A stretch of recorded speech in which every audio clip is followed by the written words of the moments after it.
PWD, ang ulat panahon na hindi kaiiwan, rain or shine. Magandang araw Pilipinas, narito na ang ating fresh weather update ngayong araw mula sa Pag-asa. Ngayong Martes, Oktubre 7, 2025.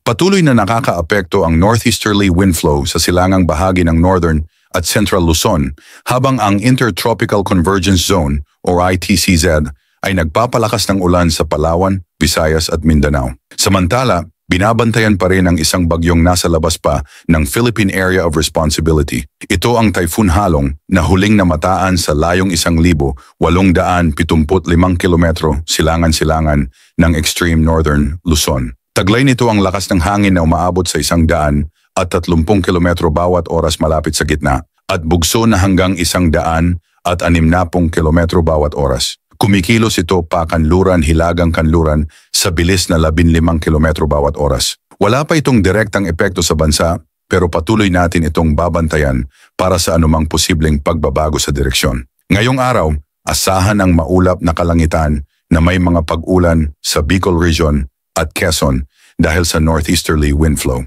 Maging alerto po sa posibleng flash floods at landslides lalo na kung magtutuloy-tuloy ang buhos ng ulan.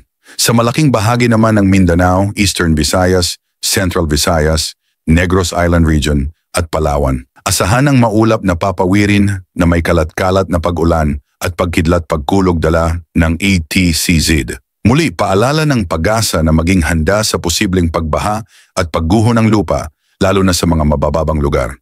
Sa Western Visayas, partly cloudy to cloudy skies naman ang mararanasan na may posibilidad ng mga isolated thunderstorms. Kaya't kung kayo ay lalabas, magdala na ng panangga sa ulan, lalo na't may banta ng biglaang pagbuhos ng ulan. Sa Cagayan Valley, Ilocos Norte, Apayao at Aurora, inaasahan ang maaliwalas hanggang maulap na panahon na may kaunting pag-ambon o light rains, pero ayon sa Pag-asa, wala naman itong malaking epekto. Dito naman sa Metro Manila at sa nalalabing bahagi ng Luzon, partly cloudy to cloudy pa rin ang kalangitan na may posibilidad ng mga isolated thunderstorms sa hapon o gabi. Babala po sa posibleng flash floods at landslides kung sakaling maging malakas ang mga buhos ng ulan. Pagdating sa lagay ng karagatan, inaasahan ang banayad hanggang katamtamang alon sa halos lahat ng bahagi ng bansa.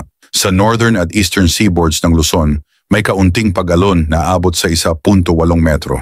Ganon din sa mga baybayin ng Palawan, Visayas at Mindanao, kaya't ligtas pa ring pumalaot ang maliliit na bangka pero mas mainam na laging sumubaybay sa official weather advisories. Yan ang kabuuan ng ating weather update ngayong araw.